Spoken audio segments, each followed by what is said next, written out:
2006. We're at the Atlanta History Center in Atlanta, Georgia, as part of the World War II Veterans History Project for the Library of Congress.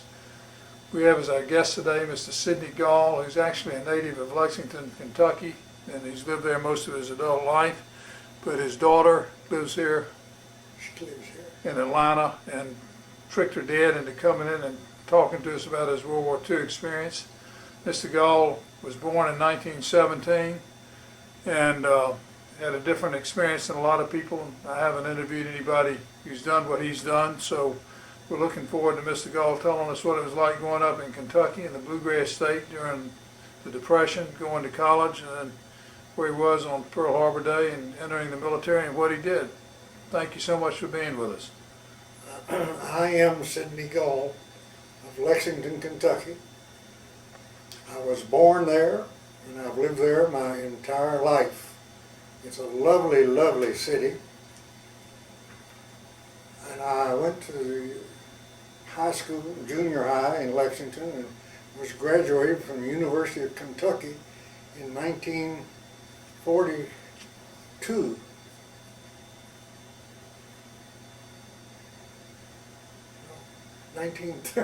Excuse me, 1938 I graduated from the university. And I went to work with my father in his store, and I wanted to be an attorney all my life, and my father wouldn't let me because he needed me in the store, he said. So I became what he called a businessman. I was graduated from the University of Kentucky with a degree in economics, because that's what I studied in the university. I had a captain's commission in the reserve, and when the war started, when they bombed Pearl Harbor, my unit was called up and I was in as a captain, but I did not pass the physical properly, and they took me in the Army as a private. They drafted me about 30 days later. I was sent to Fort Thomas, Kentucky, when I left the examination room, and I was there 3 months, and they picked me, as well as several others, to go to Columbus, Ohio, to go to school. I had no idea what they were talking about, but we went, and when we finished there in 30 days or so, they gave us a letter to open when you get to home. And they said, don't open it till you get home, and go home and then it'll tell you where to go. So I got about halfway home. My brother-in-law brought me a car, and I opened the letter, and it says, go home, leave all your military equipment at home, pick up all your civilian clothes, and take them to Indianapolis, Indiana, and report to the Federal Building in Indianapolis, which I did. I went up there, and I went to the room that they said like 404 in the Federal Building. It had nothing on there except 404, so I knocked on the door and pushed it open. There were several very old, much older fellas sitting in there, about 3 or 4 of them.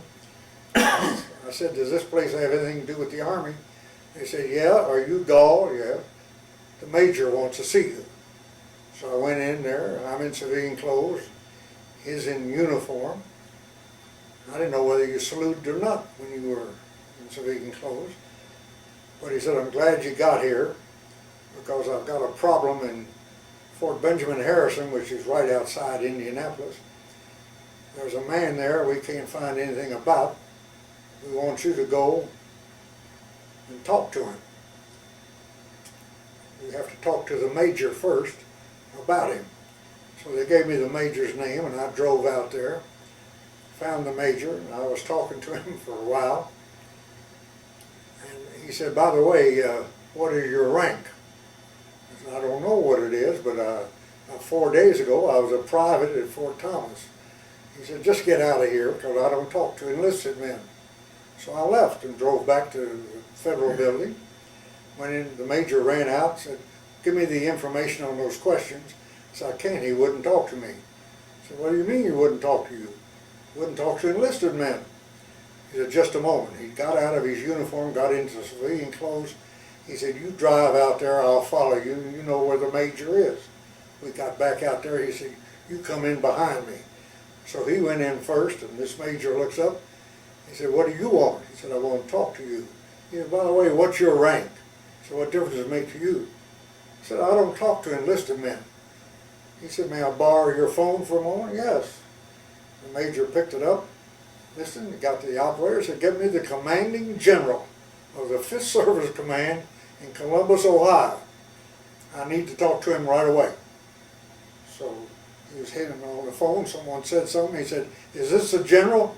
He said, oh no, you're his adjutant. Okay, I need to speak to the general immediately.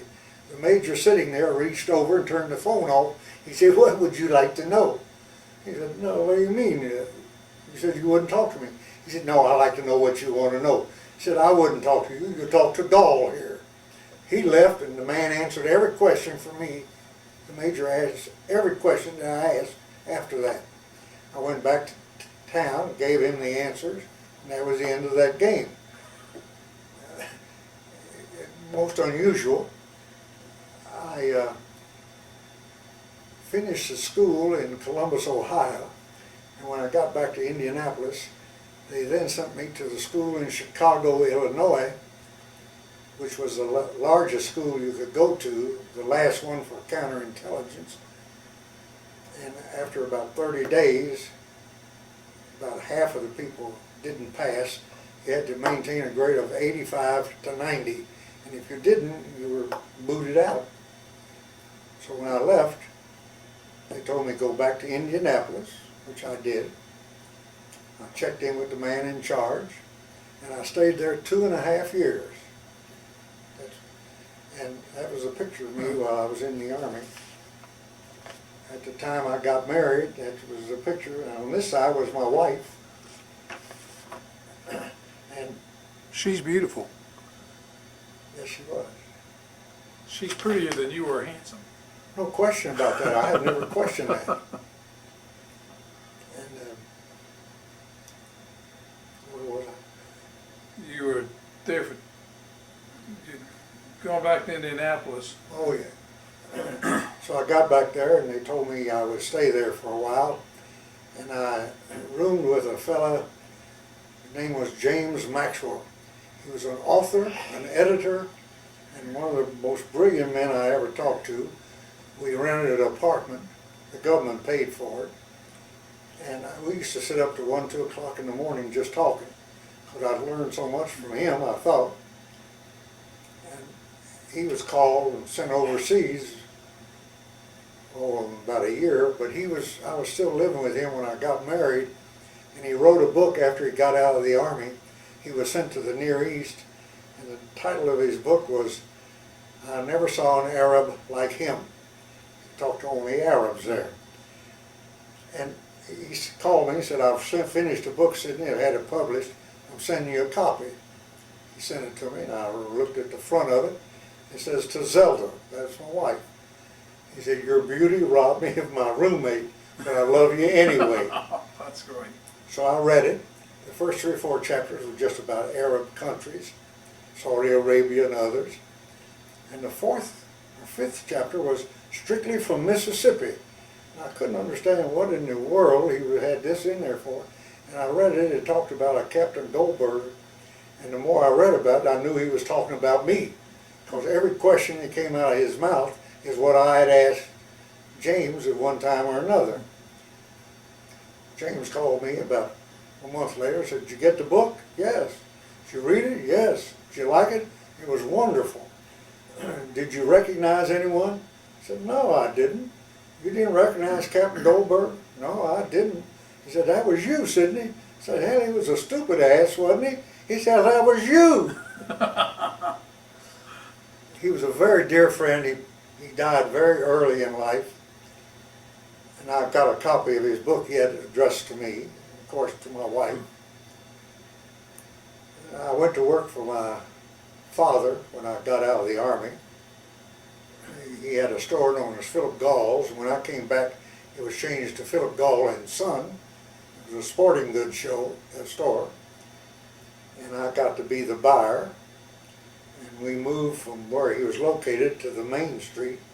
And I remember my daddy looking up and saw his name on the front of the building. He says, "You know, Sidney, I never knew I'd see my name on Main Street." He said, "That's wonderful." It is. We were there about 10 or 12 years, and the developers wanted to buy the property, and I sold it to them, and I retired. That was been about 20 years ago, or 25 years ago, and they put up a beautiful building where my store used to be. It's a 3-story building, lovely. And since then I have volunteered at many places, one of which is at SCORE, which is a service corps of retired executives, where you counsel people who want to go into business or who are in business and having problems and can't get them worked out, so we take care of them.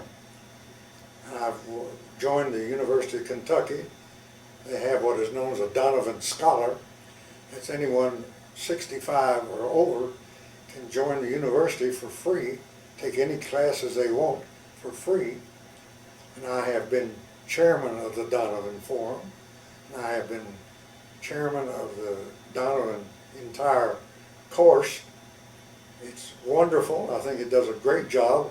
They've had people come down from other universities to find out how we do these things, because they'd like to start. And when I'm still working at the store, of course I ran the store when my daddy retired. He gave it to me, and when I retired I gave it to my son. We were still on Main Street when I retired, and my son moved out to a mall. He still is at a mall, a different one. He's doing very well.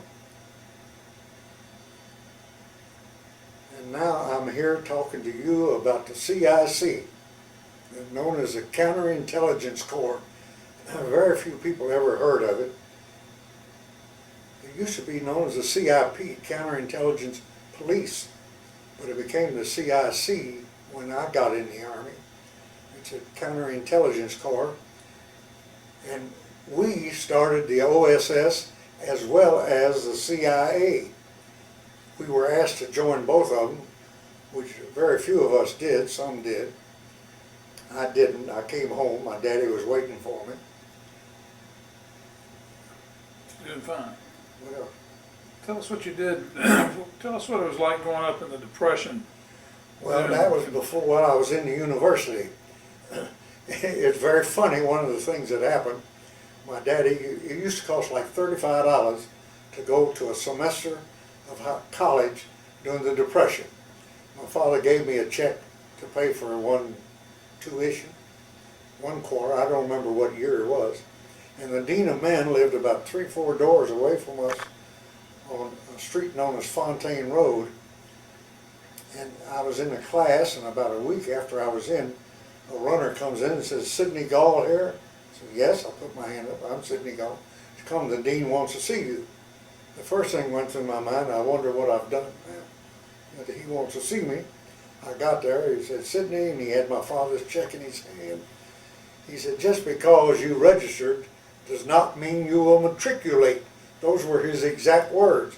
He gave me my father's check. It had bounced for $35 during the Depression. He said, "Tell your daddy, write us another check. Tell Philip." I got back to the store. I said, "Papa, your check bounced." My father looked at it. He said, "Somebody beat him to the bank."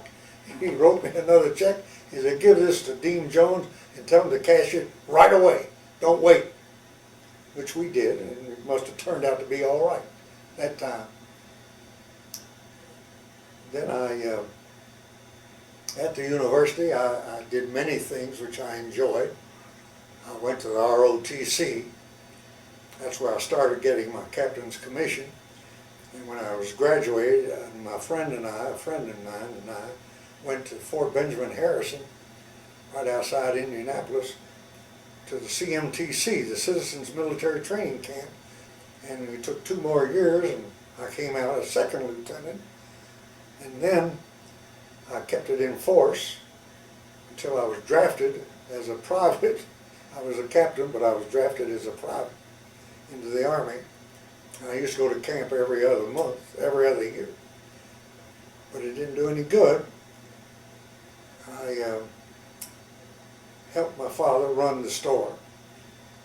He wanted to retire, so he put all the burden of problems on my shoulders, and he did retire after a while. Were you aware of the war in Europe when you were in college? Were you cognizant of it, or was it so far No, away? but I was, peculiar enough, it must have happened on a Sunday when the Japanese bombed Pearl Harbor. I'm thinking it was because my group of fellas that I bowled with were in a tournament, and we were bowling in a tournament, and they turned the radio on very loudly, and it says the Japanese have just bombed Pearl Harbor. And the tournament ceased at that moment, and we had to go in the Army rather quickly after that. That was the day that they bombed Pearl Harbor. Do you remember what your emotional reaction was to hearing that? I was PO'd, if you know what I'm talking about. No. I really was, because I couldn't see why the Japanese would get us involved, or why they would involve us. But they sure did. It was unbelievable. And of course I was drafted shortly after that. Did you fail your physical because of, Flat feet. and but they could take you as a private Yes. with flat feet, but not as a, Within 30 days I was drafted as a private. It was all right. And when I called the doctor over, when he went by and looked at it, he walked on by, I said, "Did you look at my feet?" He said, "Yeah, what's wrong with them?" I said, "They're flat." He said, "Ah, just a tendency." And he went right on. He said, "Nothing wrong with you." did you try to get reinstated as an officer? No, didn't do any good. I tried, I asked. No. They laughed, they thought it was funny. But the Army was a wonderful place. I was with the ROTC in the university, and I was a member of Pershing Rifles. I don't know if you all heard of that. And I was a drill master. And I was the one who used to drill the fellas to compete. When I was drafted, I was taken to Fort Thomas, Kentucky, right outside Cincinnati, and they put me in a platoon that a little sergeant had been with probably 6 months, and he was drilling the platoon I was in, and he gave commands on the wrong foot, and he lost soldiers all over the field because they misstepped. And I laughed, I couldn't help it, and he comes over, he said, "I guess you can do better." I said, "I didn't say that." He said, "You come out and drill them." So I got out there and explained which command would be on which foot and how you would do it.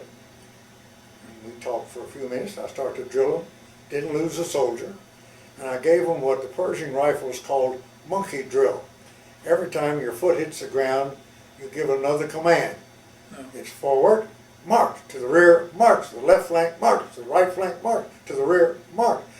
Every time a foot hits the ground, you give another command. And people stopped all around just to watch. Didn't lose a soldier. They were marching beautifully. But it is something to see.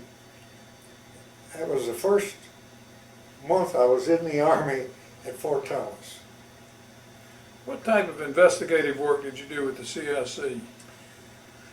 Well, what we did, the basics for the whole works was the investigation of sabotage, espionage, in violation of 380-5, which was confidentiality and secrecy. That was the basis of the CIC. I did not, I did all those at one time or another. I was in 4 years. Can you remember any specifics, like the major that you interviewed your first day who didn't want to speak to you? I couldn't give you his name, I wouldn't know. Or do you remember what it was like? What type of counter-espionage work did you do? I hear this all the time, but it's never been clear to me how you would go about investigating somebody. Well, when they started, they used to have what was known as it was not a communist, but it was that type of operation. And another agent and I were sent to attend the meeting. It was held at a downtown church, a very small church. And he and I walked around the whole block taking down license numbers of the cars, because some of them had to be in there. And I was dating a good-looking girl at the time, not my wife. And he, every time I went in there, he'd want to talk to me, and he always sounded a little pink to me, like he was leaning toward communism. And I took a paper with me, and you could write on the edge of the paper, no one would notice, you could take notes. And sitting next to me was a sergeant in the Army, and I couldn't believe he was there. And during the intermission once, I said, where are you from? I could tell by his things he wore on his collar that he was with an armored division. And he said, I'm from Fort Knox. I assumed that he was. Fine, what is your name? And he gave me that information. I took the notes. And you're a sergeant? Yeah. What division are you in? He told me. And I said, do they know you're here? He said, no. Did you get a pass? He said, no, they don't know I'm here. So about a week later, after this meeting, I sent a letter to Fort Knox telling this soldier was here doing this without your knowledge. I bet he wondered how they knew that he was there, had been there. I sat through, they wound up the record player. They didn't have electric record players there. They wound it up, put the head on, and everyone stood. I thought they were going to play the Star Spangled Banner. They didn't. They played the Russian marching song. It scared the devil out of me. The other agent over there turned around and looked at me. His eyeballs almost fell out of his eyes. And they started talking, and I heard the door open behind us. There were 3 rows of seats. I was sitting on the edge of the middle row, and I turned around and looked to see who it was. It happened to be that my date's father came in. Thank goodness he didn't come down my aisle. He went down to the side aisle. He got up there and they introduced him. They said he can't stay long. He wants to speak for a while. I can still remember a few of the things he said. He said, you're sending bundles to Britain because they needed. We people in Russia needed worse. Send bundles to Russia. That was part of his speech. I will never forget that. I had the names of everyone who spoke. I went up to the stage after it was over and talked to a lot of them. They didn't know who my friend was, and they had no idea that we were checking on them. But it was very interesting. I became the Japanese expert for Indianapolis while I was there. And when they took the Japanese from the West Coast, afraid the Japanese might bomb there, they put them in what they call reception centers. They were very close to concentration camps here in the United States. And it became my job when one of the Japanese fellas or women were released from the reception center and came to Indianapolis, or the area. It was my job. They were asked about 25 questions when they were put in. They were asked the same 25 questions when they were let out. And I was to ask the same 25 questions when I met them in Indianapolis. And if they ever answered one question wrong, they'd go back to the reception center. And I started questioning this fella. He worked at the Roundhouse in Indianapolis at the railroad station. I went there and talked to the foreman until I showed him who I was, showed him my badge. He said, fine. He gave me his room, and he sent the Japanese boy in, and we started talking, and he looks at his watch. He said, gee, it's getting late, isn't it? Must have been about 4 o'clock. The foreman comes in, Mr. Gall, you're going to have to let him go or talk to him at another time, because he has to work on that engine. We're taking stuff to the West Coast. I said, all right. So I asked the Japanese gentleman, I said, where do you live? He told me. And I said, what time do you get off here? He said, I'll leave here at 8 o'clock and then go east. I said, fine, I'll be at your home at 10 o'clock tonight. You be there. finish the talk. I got there at 10 o'clock at night. There was no light on in the house. I knock on the door. He pulls the door open. The only light in the entire house was on the second room. There was a fireplace. And you know how the fire jumps in a fireplace. And he was sitting with his back to the fire, and I was sitting on this side. We were going through the questions. And one of the questions was, I'll never forget, will you bear arms for the United States against any country? Now you understand what you're asking him. And he said, yes, if you let my mother and father out of the reception center. That's the first time I realized we weren't alone. I heard something behind me go, ooh! And I turned around very casually and looked like a sumo wrestler sitting right behind me. I had no gun with me, nothing. So I looked at my watch. I said, I've got another appointment. You'll have to come down to the office tomorrow at 10 o'clock and we'll finish this. So he came down to our office in the federal building, and the next day and we finished the information. He was a sumo wrestler. He looked like about this wide. Just a friend of his? Yes. I didn't know he was in there until I heard him. Did they let the people, the interred Japanese in the reception centers out before the war was over? Oh yes. This was during the war when this fella came and he went to work at the Roundhouse. And we couldn't let him have that job because he could ruin transportation for the United States Army. Yeah. So we didn't let him get that job. He took a different job.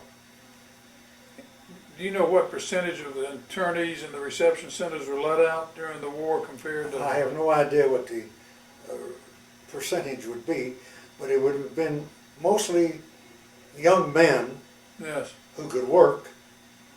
It wouldn't be old folks, and very few women were left out. Some did, and they became seamstress. Yeah. I've heard, but only ones I ever talked to were men. Did they let the young man's parents out of the reception center that you interviewed, or did they? I have no idea. Your job was to interview him and to get the information and feed it up the upper channels, and then let them do what they thought. Whatever they wanted to do, there's nothing I could do about it.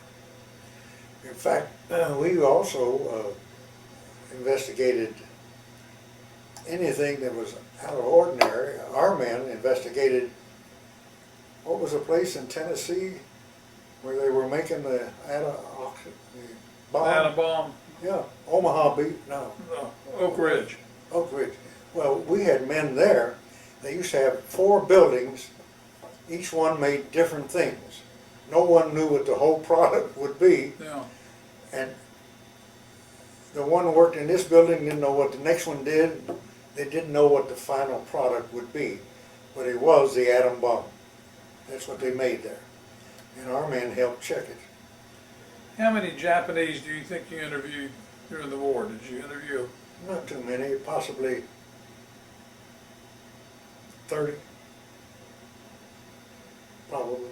During the, Now, they were sent all over the United States. yeah. I was just in Indianapolis, or Indiana, any part of Indiana.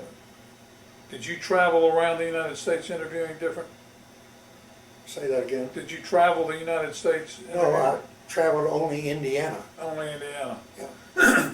At that time. Now, I was sent from there. It was very peculiar. The colonel took a great liking to me, and he called me one day, and I was living with my in-laws at the time, and he said, we're going to have ship you. And ship you to me meant to Europe or to Asia, the Near East. And I said, do I have a choice? Because the war in Europe was about over. Bradley was already at Berlin, and they were talking about 1 million casualties going into the islands of Japan. You're too young to remember that, but that's true. And he said, oh, absolutely. I said, what are the choices? He said, Louisville or Cincinnati. I said, you send me where I do you the most good. I spent the last year and a half in the United States Army in Louisville, Kentucky, 80 miles from my home. I sure did. Yeah, were you doing investigative work there also? Well, same thing. They have an office in every federal building. They had it. Do you remember any interviews that were stand out in your mind, particularly in Louisville, like the Japanese interring? I didn't try to speak to any Japanese when I was in Louisville. Did you speak to any German descendants? Or? What kind of person would you interview? Well, the only people I interviewed were, at that time, were probably the ones who were going to go to, had applied for a job at the Pentagon. Now, there was a woman, while I was in Indianapolis, applied for a job at the Pentagon. I didn't think of her before. And it became my job to check her, just because her resume. And I checked her resume, and there was a lot of things I couldn't understand. So I went to her home and talked to the neighbors, and it sounded much like what she had. But usually, the people they give as references will seldom say something not nice about you. So I went about 5 or 6 doors down the street, talked to one of her neighbors, said, "Yeah, I know her. Did you know she was in an insane hospital?" I said, "No, I've never heard that."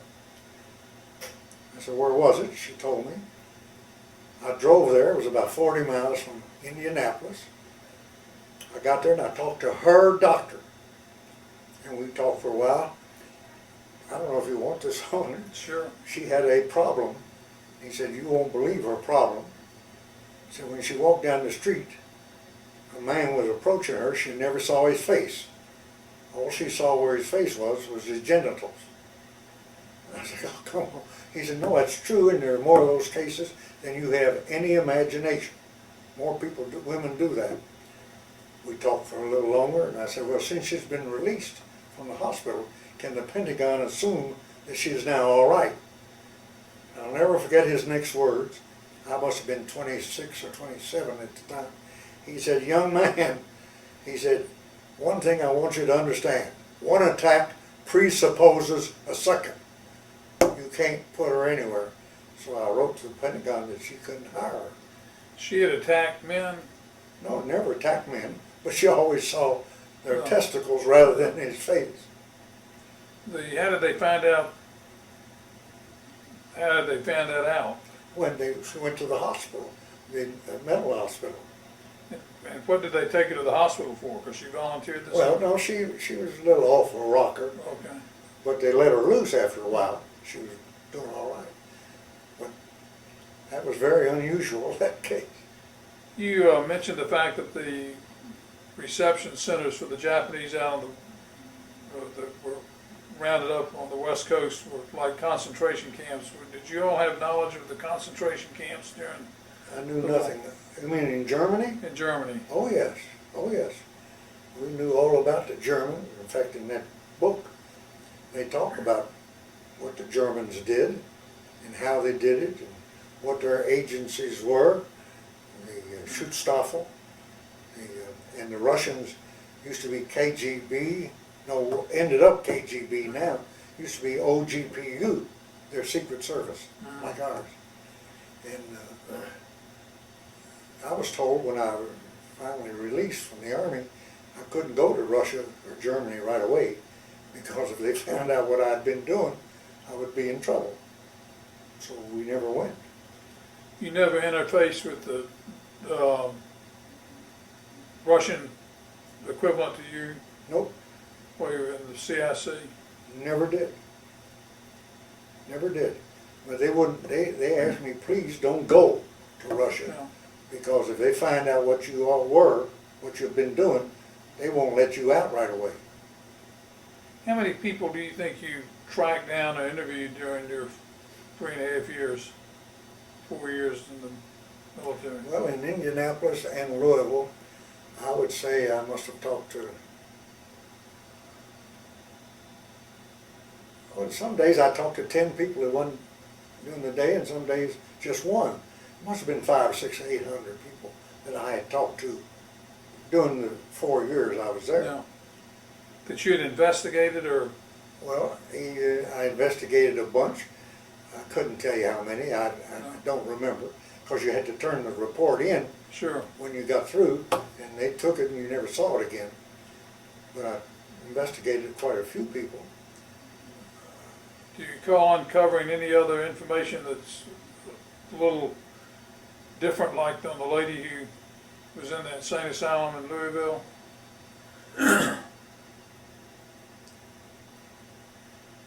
She was in Indianapolis. Indianapolis. Did I what about her? Do you recall any other stories similar to that? Well, I got some I don't think you'd be interested in. Well, one in particular, I will tell you, you can cut it out of this. When I got to Louisville, the first day, the man in charge there said, Mr. Gall, because they called you Mr. You were in civilian clothes. You had no rank. I once went to a fella, when I was in Indianapolis, the first day I was there, the man in charge, well, I told you, he sent me out to talk to that major. That was the funniest thing that ever happened. But when I got to Louisville, this fella sent me to the YMCA. And down in the basement, there was a beautiful office, and there was a German woman working down there. A lovely, attractive woman. Her name was Meriton. She was born a Jewess. She had seen her family murdered in the city streets of the town she lived in. She was taken in by friends and hidden, and she finally married an Admiral Meriton. That's where she got the name Meriton, who was second in command to Admiral Dornitz, who was the man who surrendered Germany to the Allies, to the Americans. And I talked to her. Very funny. But her husband was Admiral Meriton. He was at the submarine corps, the U-boat? I have no idea. Okay. I don't know what he did, but he was second in command of the German. Yeah. He must have been a Navy, because Yeah. Admiral, there wasn't been an Army. How did she get out of Germany? That was very funny. While she was there, she said she and Admiral Meriton became one of Hitler's favorites. And they used to go to Berchtesgaden frequently, or once or twice a month, to visit him, and he loved them to come. And when things started turning bad for Germany during the war, her friends felt she better get the heck out of Germany, because he might forget he liked her. And remember, she was a Jewess. She was now a Lutheran, but he might remember, and he'd have her killed. So they took her from Bern, Switzerland, they took her from Germany to Bern, Switzerland. And I'll never forget, I asked her, what manner of transportation did you use? And all she did was shake her head. No. She got from Bern, Switzerland to London, England. I said, how did you get there? And she just shook her head. Now I know how she got from London to New York City by plane. And I know how she got from New York City to Louisville. But she was very, she didn't want to discuss anything. So you never did find out How she traveled? No, what happened to her husband? I don't know. Did He was stay? second in command to Admiral Dornitz. So he stayed in Germany, and she. Oh, yes. And she got out. Well, they got her. Her friends got her out. I thought she'd better leave before things turned worse. And did you ever find out what happened to her after the war? Never did. I went back to Louisville several years later. She no longer was working down in the basement, because I went down there to look. She was a very bright lady, very pretty, but I never saw her again. You were married during the service, I got married about a year after I went into service. so you were able to live with your wife during your... Yeah, for a while I lived with this James Maxwell I told you about.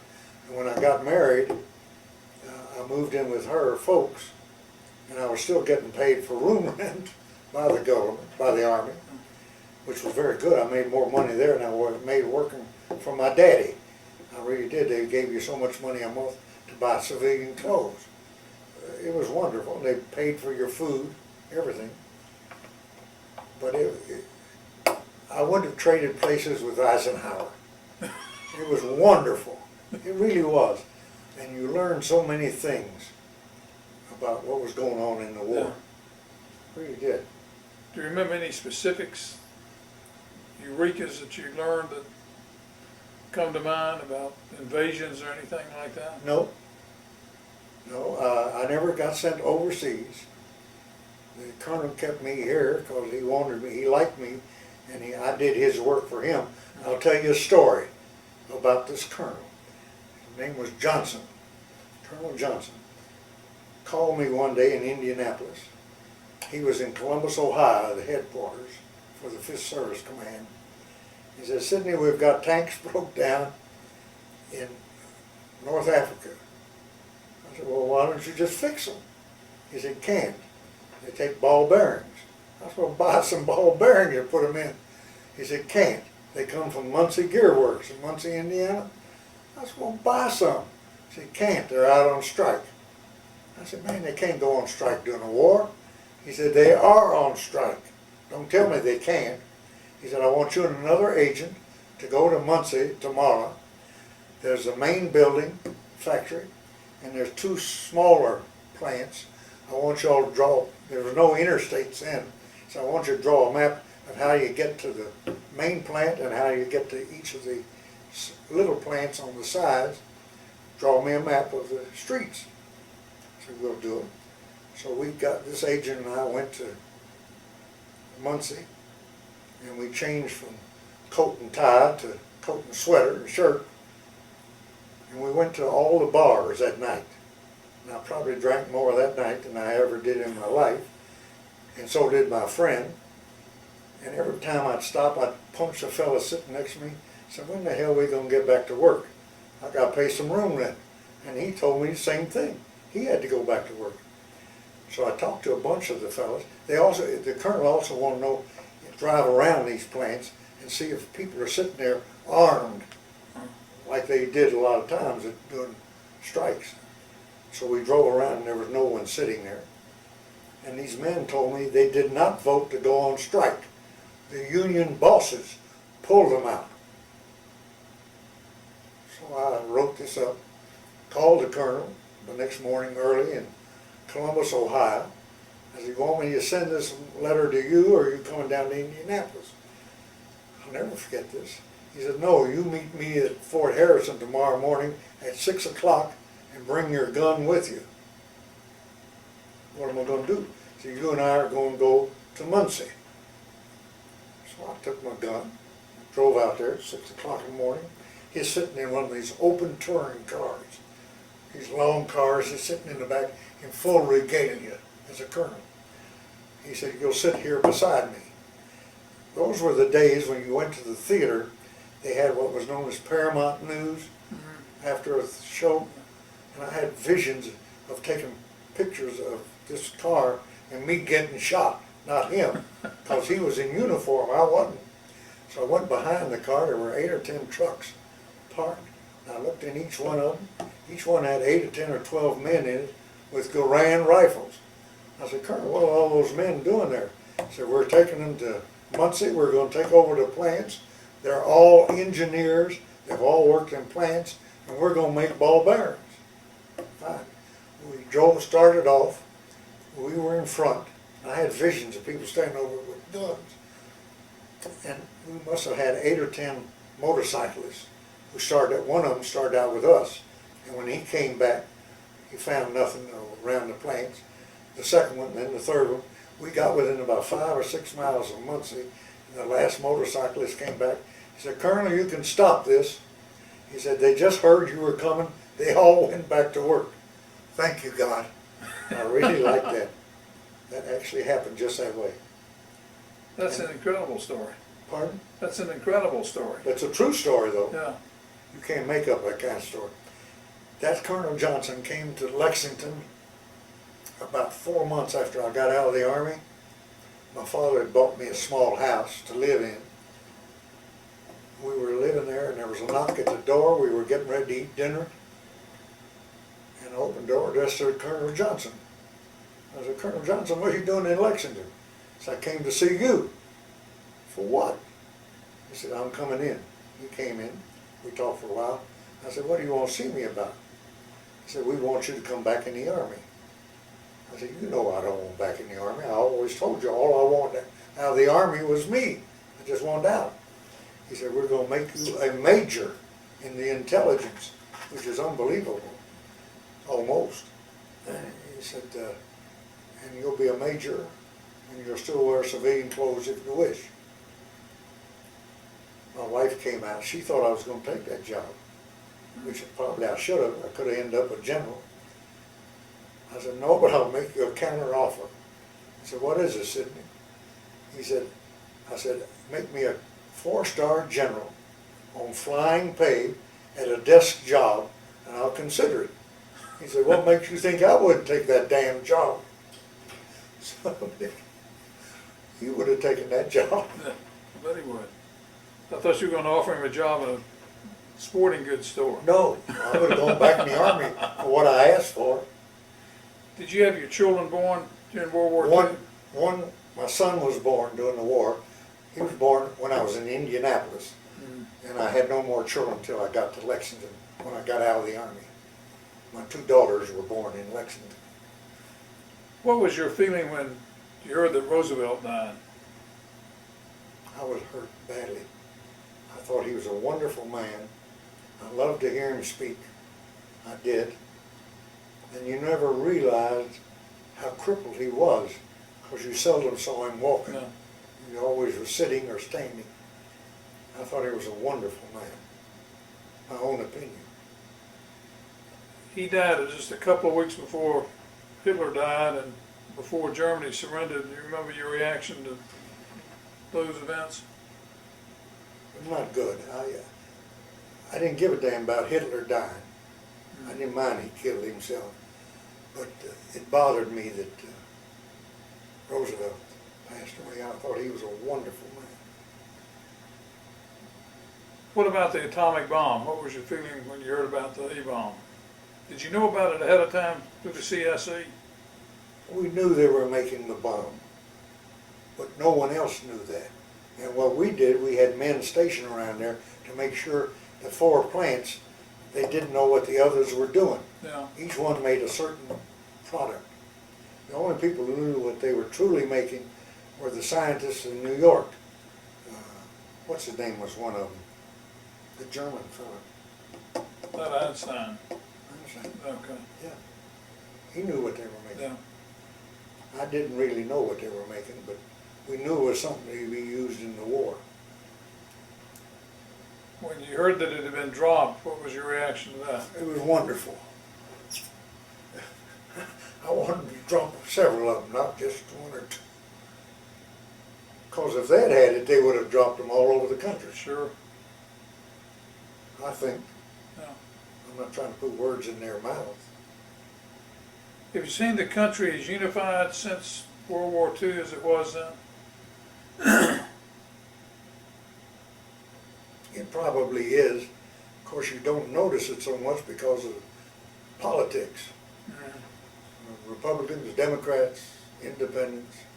Oh, we have to leave. What time we got? We're almost through. It's a little. My daughter just came up to the door. Okay. Just a minute. Ask me any question you wish. What are your feelings that you would like to leave with your children and grandchildren about your World War II? Well, I'm writing like a book at home for them.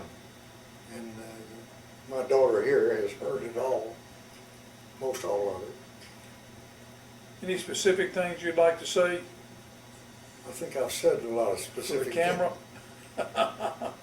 Like it's a great country we live in? It is a wonderful country we live in. And the people who don't understand that just don't know much. Yeah. And not much good citizens. Well, you didn't have to get shot at, but you were willing to be shot at. So on behalf of my generation and people after me, I sincerely express my appreciation for your Well, we your had no generation. choice. We had no choice. We were in civilian clothes. We were supposed to carry a gun at all times. In fact, I was the one who taught at the Chicago school how to take a gun away from a man who sticks it into your back. I taught the other agents. You've never seen that. I'm going to show you. I suspect you do it carefully. Pardon? You do it carefully. Well, yes. I'm not afraid of anything right now. Come around here and I'll show you. I want to get you on camera. Where are we going to do this? Right here. Let's. It just take me a minute, All right. Well, I want to. and then you'll learn something. All right. Well, if you got to take that pen, hold Right. it in your hand like it were a pistol, and stick it in my back. You turn around to the side. Yes. You there? Well, we can't get it on camera. Well, see, if I feel it, All right. what is you do this? Okay. Oh, I got you. No, you haven't, but I got you. And you can take that gun away from the person right quick. You can. Yes, you can. For 89 years old, you're still strong. I taught that at the school. You can- And You can, everybody said you can't do that. Well, you did a great job. And again, I express my sincere appreciation to you Well, and your generation for, I enjoy talking about it. I hate to talk to other people about it. well, you all accomplished a great deal for civilization, and we're all thankful for you. We did a whole lot to very few people know what we did. Thank you so much.